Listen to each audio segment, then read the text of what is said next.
Hello, my name is Zineb Elhamer. I am from Nagoya University, Japan, and today I'm going to talk about my research entitled "A Hybrid Approach to Understanding the Continuous Social Dynamics Based on a Large-Scale Modeling and a Face-to-Face Experiment." This is an overview of what I will be talking about, starting by characterizing two important features in social networks, and then proceeding to our goal and the approach we used, followed by some results. In today's online social networks, real-time interactions are ubiquitous, in which the human behavior is distinct from the classical discrete settings used for studying the evolution of cooperation. On the other hand, in such studies, the mobility of agents in spatial models, by which we mean granting them the ability to move closer or away from other neighbors, has proven to enhance cooperation. These game theoretical studies, however, were conducted assuming discrete interactions. Unlike these models, contemporary online social networks provide continuities in two senses. The first is a temporal continuity by which we stay connected to each other all the time through our handheld devices. The second is a continuity in the degree of social closeness, as we use various social networking services, each with a different topology of interactions containing various channels of communication. We have been investigating these continuities using both theoretical and experimental approaches. The first work is a theoretical self-driven particle model called the Social Particle Swarm, or SPS, which assumes agents as particles interacting with each other using a prisoner's dilemma game in a two-dimensional Cartesian space, which is a representation of their social or psychological environment. Each agent has a strategy, represented by colors, either blue for cooperation or red for defection, and an interaction range within which he interacts with her neighbors. Each agent's behavior consists of two processes. The first is strategy selection, in which an agent decides his strategy at any given moment by comparing the ratio of cooperators in proximity against a cooperation threshold, which is predetermined at the beginning of the simulation, and then decides whether to cooperate or defect based on the outcome of this comparison. The second process is the social relationship change, which is expressed through steering forces, where each particle receives force vectors generated from the game theoretical play with her neighbors. Each force vector is composed of the received payoff scaled by the distance, which represents the social closeness. The direction of the force vector is dependent on the sign of the received payoff. The total sum of these force vectors gives the final steering direction. As a result, we observed continuous formation of cooperative clusters followed by their explosions due to invasion by defectors. We think that this dynamical behavioral pattern reflects, at least in part, the dynamical aspects of our social relationships. In the following summary table, I highlight this stage in our previous work in relation to the current research. The second work is a web-based experimental version of the SPS model using human subjects interacting with each other via screen by moving their avatars. The same dynamics of formation and destruction of cooperative clusters observed in the previous model were also detected. Participants also showed a tit-for-tat-like strategy during the experiment, that is, a tendency to keep cooperative relationships. Then again is highlighted the second stage in our previous work. In studying these continuous dynamics, we want to match the large-scale feature of online social networks while also taking into account the face-to-face interactions property, as we still rely on physical communication even in the age of online social networks. At the same time, the dynamical change in the information flow about others, which will be explained later, is also regarded. Highlighted here is the two extremes approach we used in our research. Relative to the increasing size of social networks, there is a limit to the number of close friends we can manage, which is defined as the Dunbar number. This constraint depends both on our communication tools and our cognitive abilities, such as attention to social relationships. This property is incorporated in our current work. In the first extreme approach, we developed a large-scale version of the particle swarm model called 3D SPS, in which agents are represented as particles in a three-dimensional Cartesian space, each with a random strategy, random location, and velocity. Cooperation is represented as blue and defection as red. Each agent runs three procedures. The first procedure is inspired in part from models of predictive coding, where an agent is constantly estimating the ratio of neighboring cooperators based on some sensory input, which is compared against the actual ratio of cooperators and is based on a preset information update rate.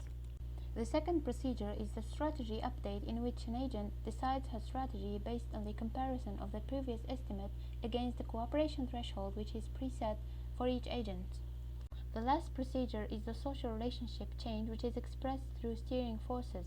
Here, the agent first calculates the total score she receives from all her neighbors, scaled by the relative distances Then, if the sign of the total score is positive, she steers towards the center of mass of her neighbors, otherwise she steers away from this point.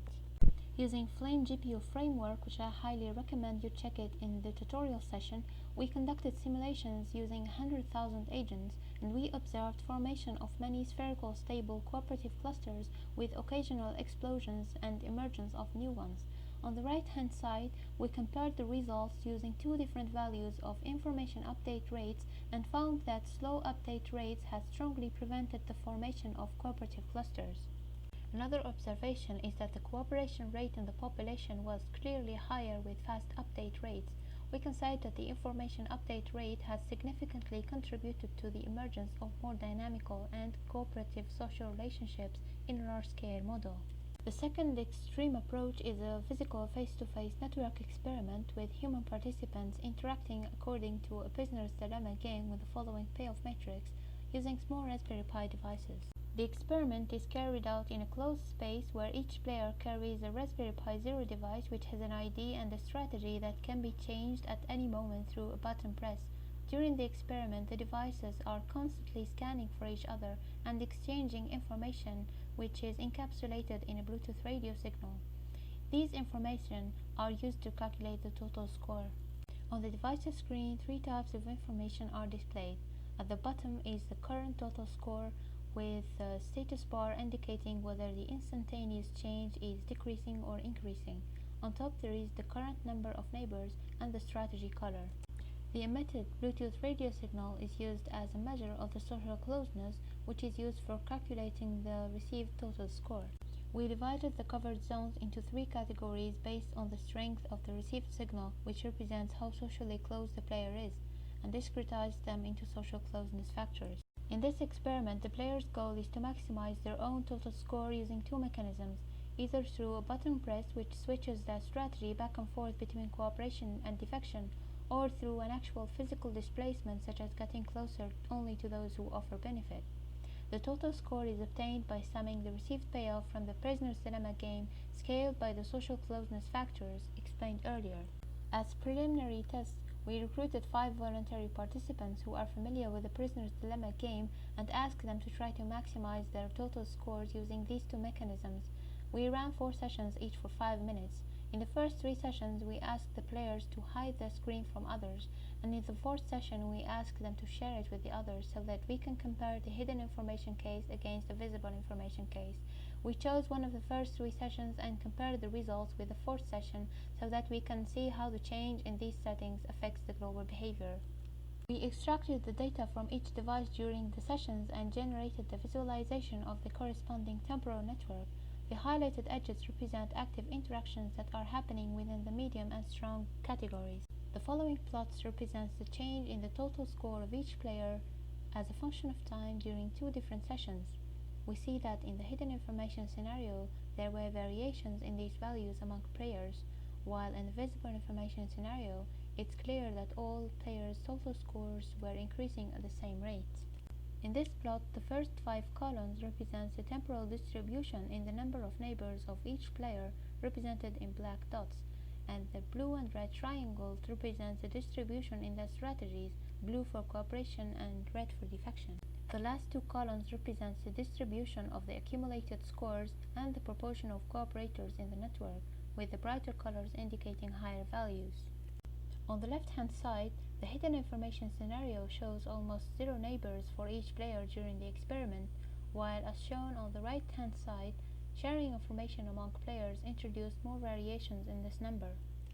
Hidden information scenario in the first session shows less dynamicity in the strategies of the players, which lasted for a long time before changing, while as shown on the right-hand side, information sharing among players made them actively change their strategies. Finally, the overall proportion of cooperators throughout the experiment was dynamically changing in both sessions, but was comparatively higher when information sharing was allowed. So, information visibility allowed players to adapt to each other's strategies. We think that these differences occurred because players were tempted to get closer to each other to check their screens.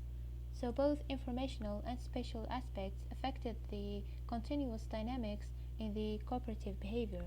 As a result, we say that we introduced the two extremes approach for studying the continuous social dynamics while focusing on information visibility and the update rates, and found that these two factors bring active social dynamics and contribute to cooperation. Thank you.